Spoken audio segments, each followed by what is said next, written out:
Réel plaisir de vous retrouver dans le cadre de cette édition consacrée à la rétrospective de la semaine. Madame, Messieurs, bonsoir. L'envoyé spécial du secrétaire général des Nations Unies a tenu une réunion préparatoire du 11e sommet des chefs d'État et de gouvernement concernés par l'accord cadre d'Addis Abeba. À l'issue de cette rencontre, le représentant des Nations Unies a appelé Kigali et Kinshasa à un nouveau dialogue pour désamorcer la crise. Ruth Dinanzei nous en parle. Cette réunion préparatoire du sommet de Bujumbura, au cours duquel prendra part le secrétaire général de l'ONU, dessine une lueur d'espoir pour stabiliser l'Est de la RDC. Antonio Guterres, qui a envoyé son émissaire avec un message fort relatif au retour de la paix en RDC, est catégorique. Il condamne avec la dernière énergie la récente série d'attaques du M23 et ses avancées au Nord Kivu. L'ONU s'est engagée à soutenir la République démocratique du Congo et les pays de la région pour la mise en œuvre de l'accord cadre d'Addis Abeba signé en février 2013. Première initiative de paix conclue il y a 10 ans pour éradiquer le cycle des violences en République démocratique du Congo. Rappelons que dans cet accord d'Addis Abeba, le gouvernement congolais s'est engagé à mener les réformes sécuritaires et institutionnelles susceptibles de renforcer l'autorité de l'État, promouvoir la décentralisation, le développement économique et la réconciliation nationale. Quant aux pays de la région, il s'était engagé à ne pas s'ingérer dans les affaires intérieures des États voisins, ni à soutenir les groupes armés, mais aussi à respecter la souveraineté et l'intégrité territoriale des États voisins. Selon les représentants du secrétaire général des Nations Unies qui a présidé cette séance préparatoire, le 11e sommet de Bujumbura qui se tiendra ce 6 mai sera une occasion pour les chefs d'État d'assurer l'effectivité de la mise en œuvre de l'accord cadre d'Addis Abeba. Et une dizaine de rebelles du M23 RDF ont été arrêtés dans les territoires des Massissi au Nord Kivu par l'armée loyaliste. Parmi eux figurent entre autres les réfractaires des forces armées de la République démocratique du Congo. Selon le lieutenant-colonel Guillaume Djike, ces terroristes ont attaqué les contingents burundais malgré les différents accords de cessez-le-feu. Je vous propose donc d'écouter les porte-parole du gouvernement militaire du Nord Kivu qui les a présentés à la presse. Ces éléments 1-23, supplétifs de l'armée rwandaise, qui, malgré le déploiement de l'East African Community Regional Force, les M23 et leurs parents de l'armée rwandaise ont attaqué dans le profondeur de Mushaki les contingents burundais. Informés de la situation, les forces armées de la République démocratique du Congo les a neutralisés. Et je tiens d'ailleurs à vous présenter quelques-uns qui font partie des éléments des forces armées de la République démocratique du Congo qui ont fait défection au sein de l'armée loyaliste pour se trouver de l'autre côté. Et nous avons mis la main et nous avons repris les armes. Non seulement cela, mais vous avez aussi ceux qu'on vous présente comme population, Bouvier, sur qui nous avons trouvé des armes. Donc, ils sont utilisés aussi par l'armée rwandaise et le M23. Là, au fond, vous voyez aussi d'autres éléments qui se sont rendus. Les forces armées de la République démocratique du Congo respectent bel et bien les cessez-le-feu voulus par les accords des chefs d'État de l'East African Community. Mais qu'à cela ne tienne, nous n'allons céder aucun centimètre de la République démocratique du Congo. Et le Sénat a de son côté prorogé pour une énième fois l'état des sièges dans le Nord Kivu et à Ituri. C'était au cours de la plénière de mardi où les élus des élus ont voté également ce projet de loi portant habilitation du gouvernement. On écoute à ce sujet le président du Sénat, Modeste Bahati Lukwebo. Pour le projet de loi portant autorisation de la prorogation de l'état de siège sur une partie du territoire de la République démocratique du Congo. Sur 109 membres qui composent le Sénat, 87 membres ont pris part au vote. 80 membres ont voté oui, 5 membres ont voté non, 2 membres se sont abstenus. En conséquence, le Sénat vote ce projet de loi. 2. Pour les 6 projets de loi, en exécution de la loi d'habilitation du gouvernement de décembre 2022. Sur 109 membres qui composent le Sénat, 87 membres ont pris part au vote. 80 membres ont voté oui. 4 membres ont voté non. 3 membres ont voté par abstention. En conséquence, le Sénat vote les 6 projets de loi. Plus question d'audit pour l'Organisation internationale de la francophonie à la Commission électorale nationale indépendante. L'OIF a annoncé dans un communiqué rendu public le mercredi qu'elle désistait à l'idée d'auditer le fichier électoral comme le lui avait demandé la centrale électorale. On en parle dans cet élément avec Patrick Ngour.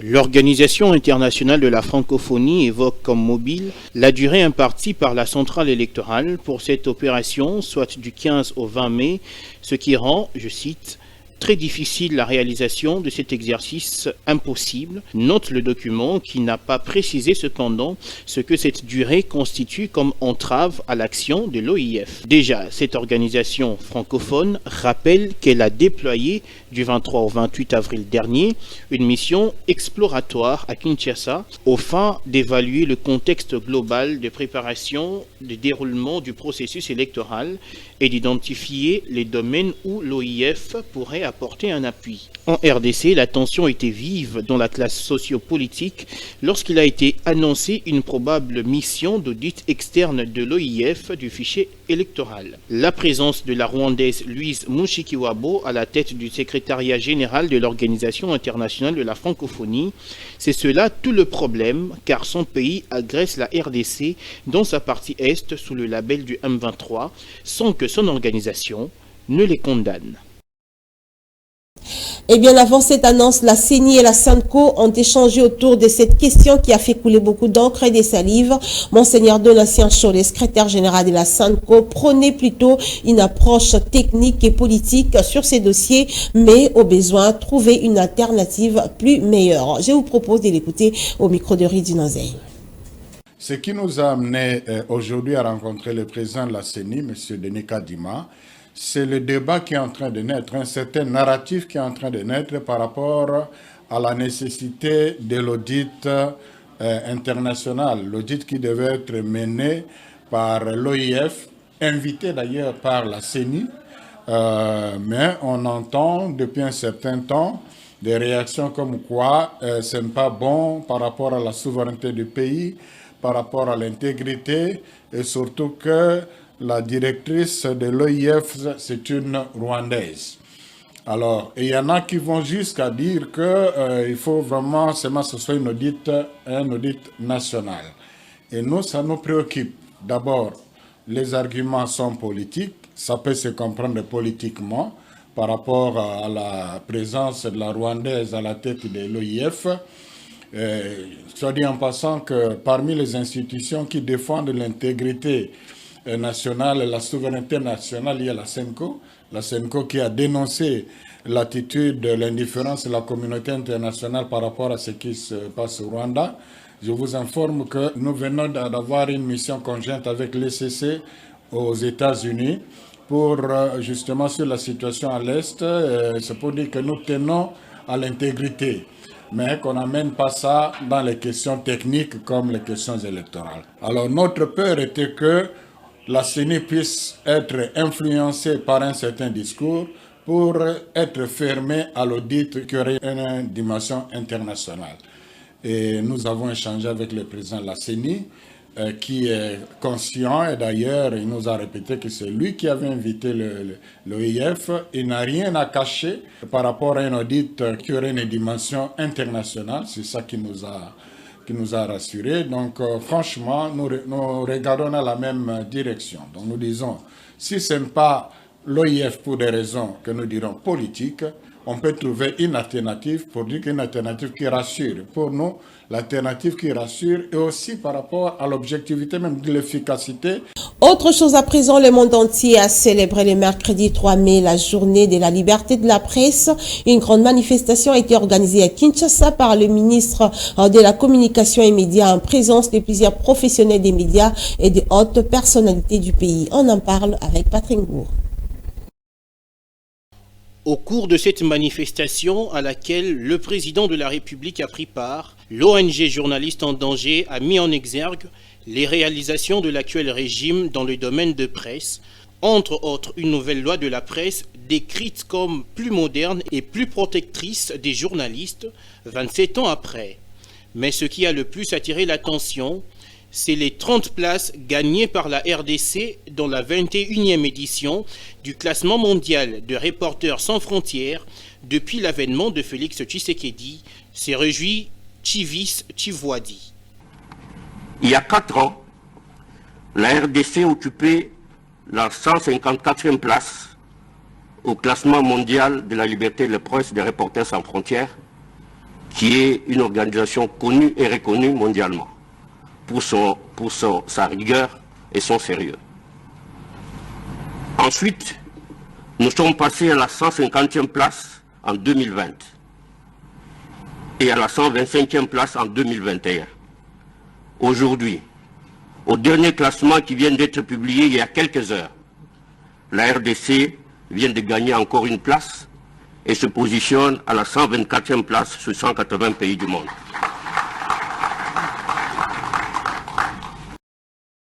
La liberté d'expression, c'est notamment cela qui a permis à la RDC de réaliser ce score, une liberté que l'on ne trouvera jamais au Rwanda, comme l'a souligné le ministre de la Communication et Médias.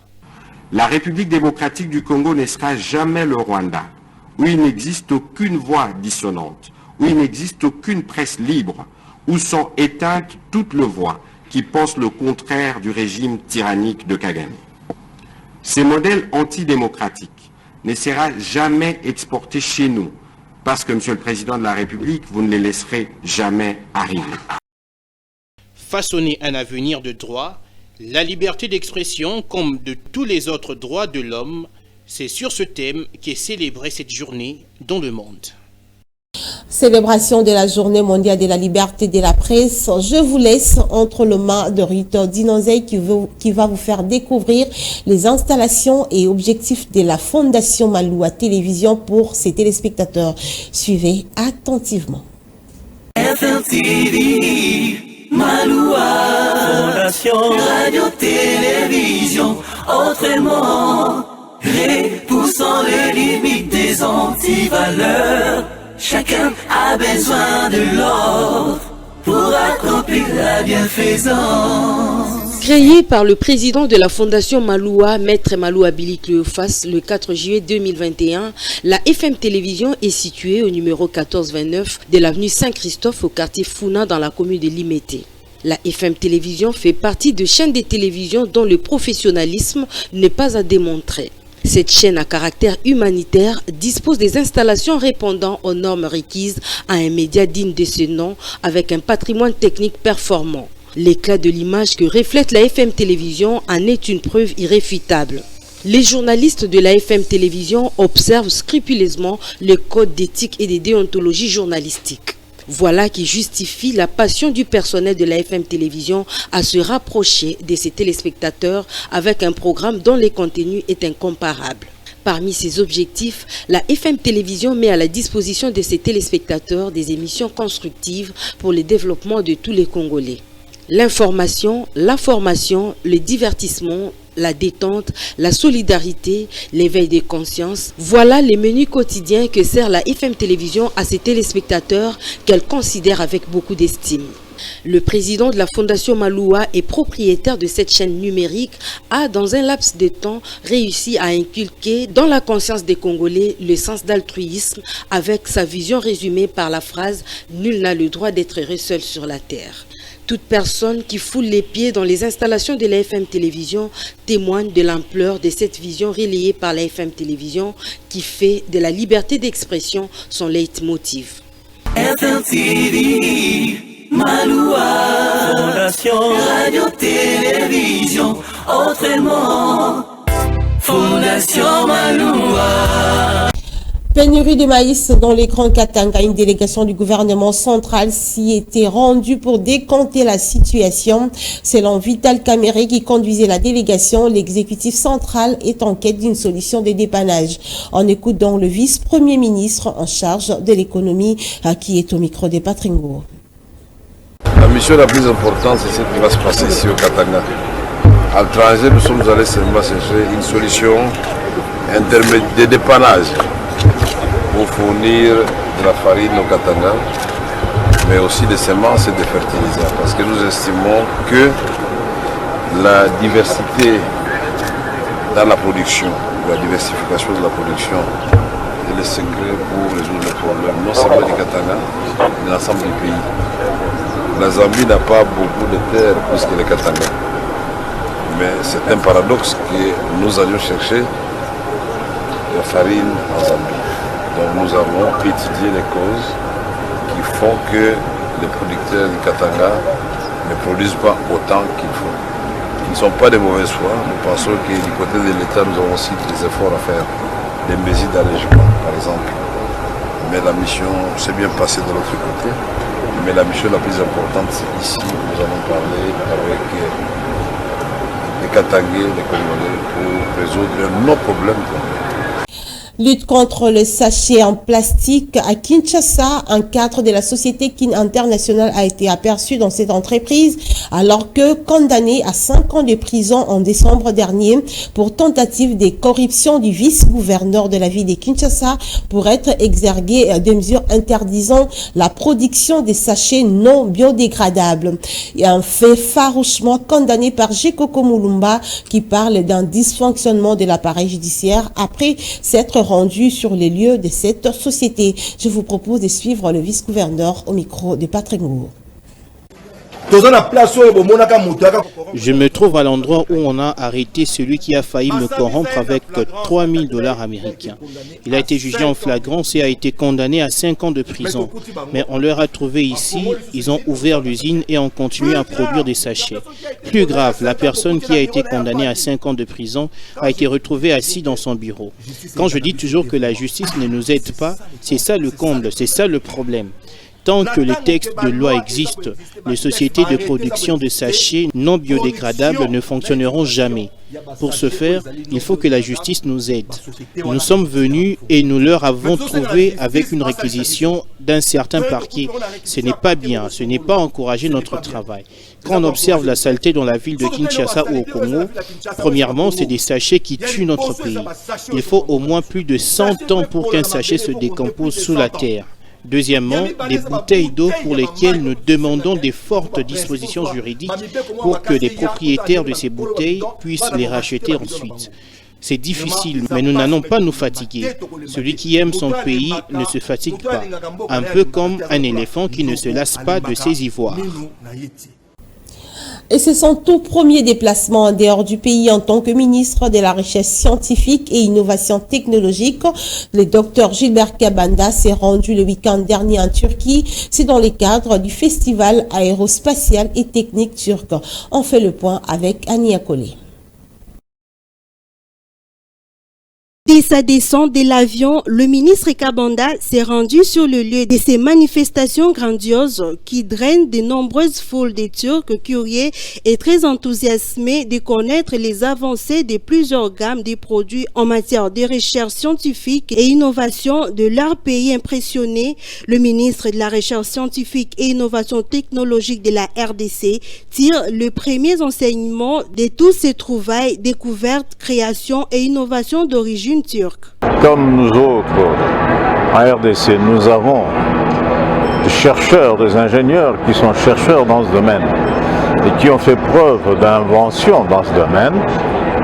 J'ai voulu qu'ils m'accompagnent pour que nous puissions ensemble voir comment les Turcs ont évolué jusqu'à arriver là où ils sont arrivés, pour que nous aussi, demain, d'ici peu, nous puissions propulser notre génie à ce même niveau. Il faut dire que le ministre congolais de la Recherche scientifique et innovation technologique, selon ses propres dires, n'attend pas réinventer la roue de l'histoire pour le Congo. Cependant, le ministre Kabanda souhaite ardemment imiter l'un des modèles les plus proches du Congo, facile à adapter, en l'occurrence le modèle turc et chinois entre autres, pour booster le secteur de la recherche scientifique en RDC.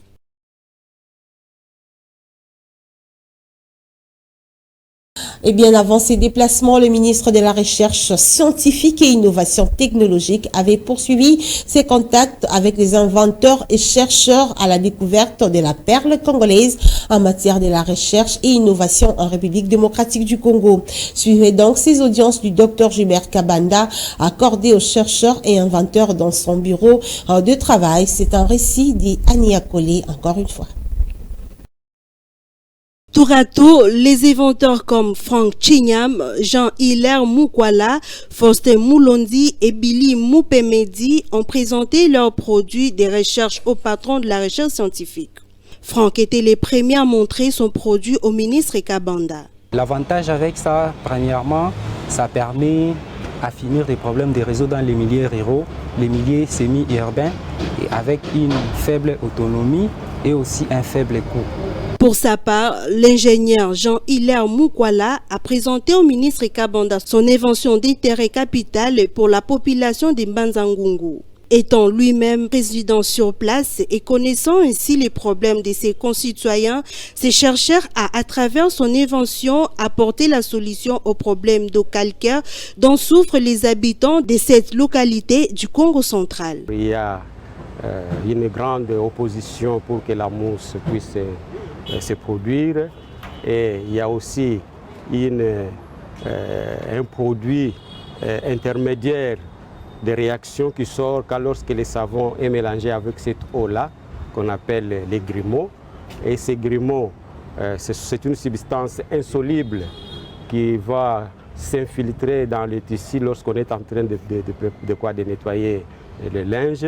Et quand ça s'infiltre dans le tissu, c'est pour provoquer ce qu'on appelle l'usure prématurée du tissu. Les chapeaux solaires, la lampe flottante et la tour solaire habitable, ce sont là les trois inventions que Faustin Moulondi a fait part au nouveau patron de la recherche scientifique. Le principal, c'est le solaire. C'est une tour qui apporte des solutions aux problèmes d'espace que nous rencontrons pour électrifier nos maisons avec les panneaux solaires. On peut exploiter la hauteur au lieu de l'horizontale.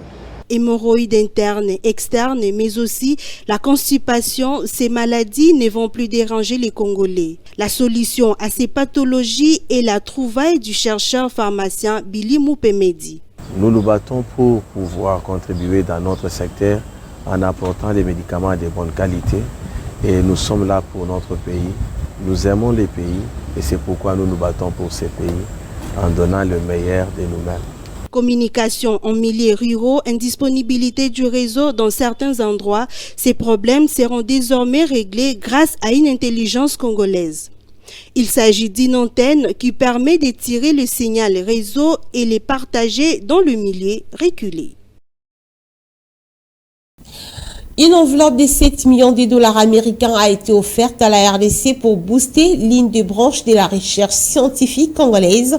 Le VPM des Affaires étrangères et les représentants du Japon, d'où est venue cette aide, ont apposé leur signature approuvant ces dons. C'était dans la salle de réunion du ministère des Affaires étrangères en présence du patron de la recherche scientifique. Images et commentaires, Annie Akole et Torres Satibou. Comme on peut l'imaginer, le bénéficiaire n'est autre que le ministre de la Recherche scientifique et innovation technologique. Très enthousiasmé, le numéro 1 de ces départements qui affiche déjà ses grandes ambitions en vue de la montée en puissance de la recherche scientifique au Congo dans toutes ses facettes ne peut que se frotter les mains. Le Japon est l'un des partenaires qui répond à certaines de nos exigences scientifiques et technologiques pour que nous puissions disposer d'instruments de performance dans le domaine qui est très important, le domaine de la télédétection.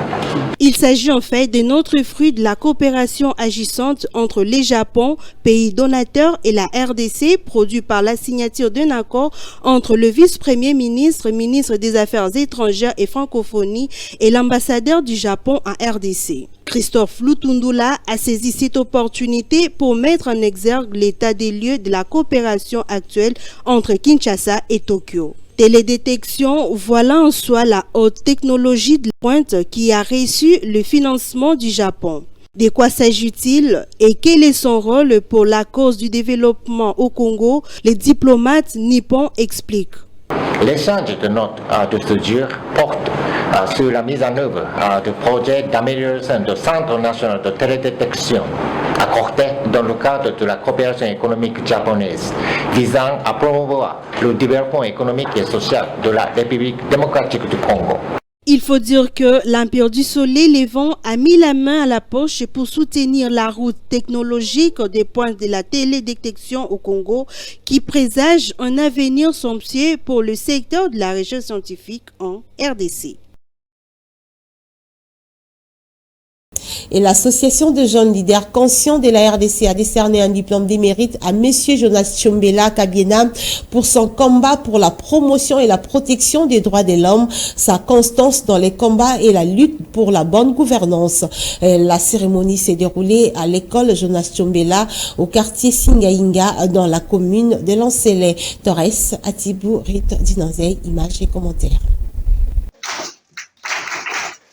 Les combats sur la promotion des droits de l'homme, le courage, les savoir-faire, l'intelligence, la sagesse et l'esprit d'initiative de Jonas Tchombela, président de la nouvelle société civile au Congo et entrepreneur de plusieurs projets pour le développement de la nation, lui ont coûté une récompense par l'association de jeunes leaders conscients de la RDC qui, après études approfondies sur la personne et ses actions, lui ont décerné un diplôme de mérite en guise de reconnaissance. Diplôme de mérite décerné à M.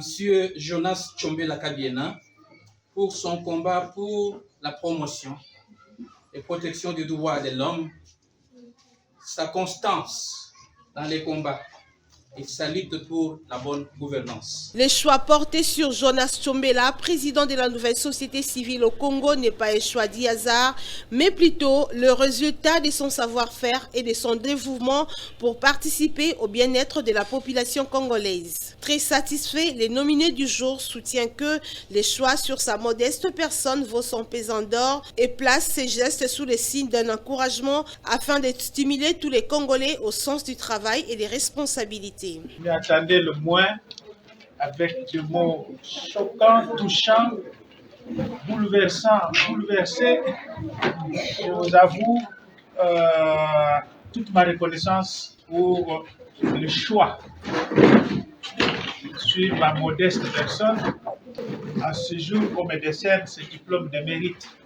J'en ai autant, mais rappelez-vous à quel endroit me le décerne. C'est à Singainga et à Pivo, toujours dans notre combat de chaque jour. C'était une récompense reçue à domicile, soit dans son lieu de travail, au complexe scolaire Jonas Tchombela, devant les enseignants et élèves qui, à leur tour, reconnaissent également ses mérites. Ça m'a beaucoup impressionné, surtout en ces milieux. Il y a beaucoup de nos hommes politiques qui ont détourné des millions, voire des milliards, qui ont préféré investir en Europe. Mais curieusement, nous voyons un digne fils du pays, si nous suivons bien ses origines, qui n'est même pas autochtone d'ici, mais qui a accepté de venir implanter cet établissement scolaire en ces milieux. Et quand je vois même la qualité de l'enseignement par rapport à certaines écoles qui sont au cœur même de Kinshasa, en tout cas, j'ai senti des chairs de poule. Il y a un proverbe qui dit, si vous voulez vivre pour 10 ans, fais ton commerce. Alors si tu veux vivre pour 100 ans, plante les arbres. Si réellement tu veux vivre pour l'éternité, éduque la société.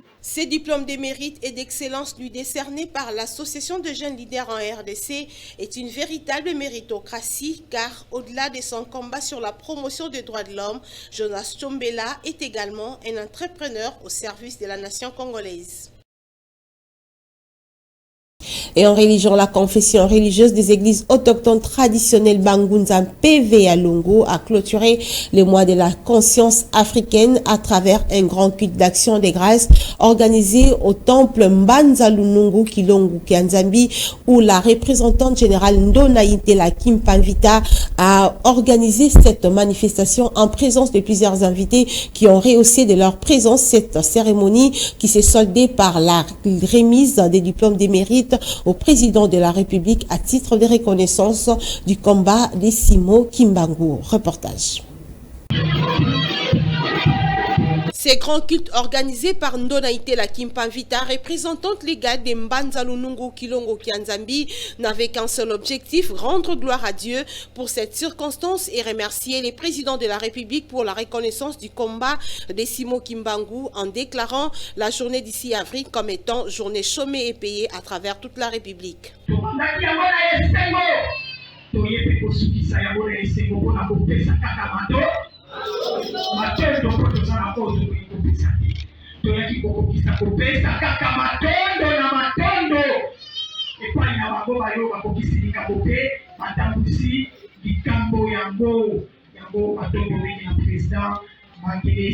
La journée de la conscience africaine doit nécessairement être une journée de réflexion et d'éveil de conscience, au-delà d'être simplement une journée de fête, ont déclaré les différents invités.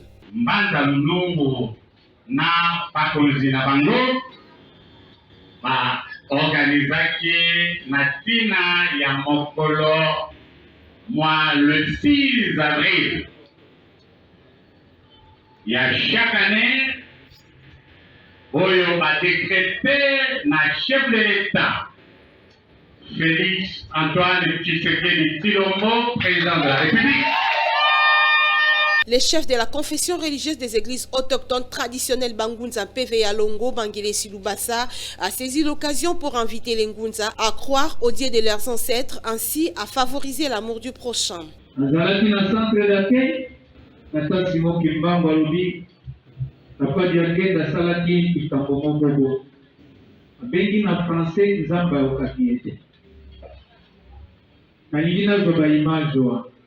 Etango abengi nzambe na monoko na ye, abengi nzambe wa mpungu wa tuleto, tata na ye kibambo bulu, nzambe ya nolaki. Melelo tata diangenda kuntima mfumolongo, maloba wapesi biso lelo na nyonso, otoongi lelo. Merci na tata mokonzi oyo asali. Mais tozokokende, tokoti deja, apesi biso nzela.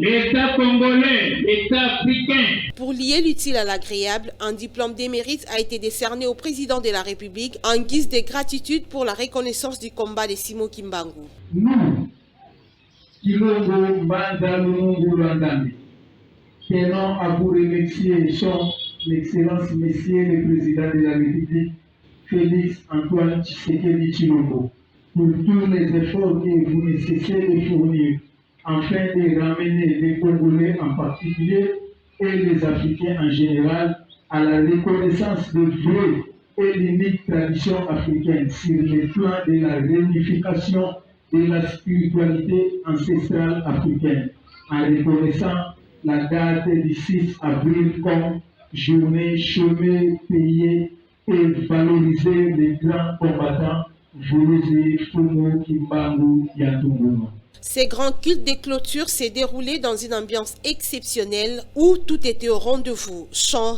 danses, associés au son de la fanfare, c'était vraiment l'ambiance hors du commun. Et voilà, mesdames et messieurs, ainsi se referme cette édition du journal sur FM Télévision, une édition consacrée à la rétrospective de la semaine. Merci de nous avoir suivis et on se retrouve prochainement pour un nouveau journal.